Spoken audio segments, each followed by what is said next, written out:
Hello साथीहरू, आज चाहिँ म के बनाउँदैछु भन्दाखेरि यो पकौडा बनाउँदैछु के साथीहरू। आजको जस्तो पकौडा नराम्रो त कहिल्यै भएको थिएन कि साथीहरू। यो पकौडालाई चाहिँ पहिला भिजाएर राख्नु हुँदो रहेछ कि मुसेर राख्नु हुँदो रहेछ। आज चाहिँ कसले पनि नबनाए जस्तो भयो कि पकौडा चाहिँ मेरो चाहिँ कस्तो नराम्रो भएको थियो पकौडा। यस्तो पनि हुँदो रहेछ कि साथीहरू।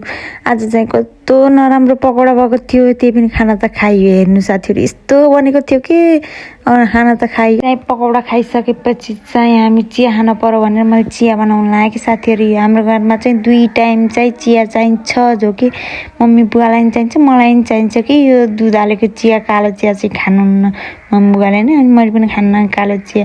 कालो चिया त मैले पहिल्यैदेखि जो खान्थेँ, बिहा अगाडिदेखि जो खान्थेन, अनि अहिले पनि चाहिन्छ कि दुध हालेकै चिया हो कि खाने हामी सबैजनाले।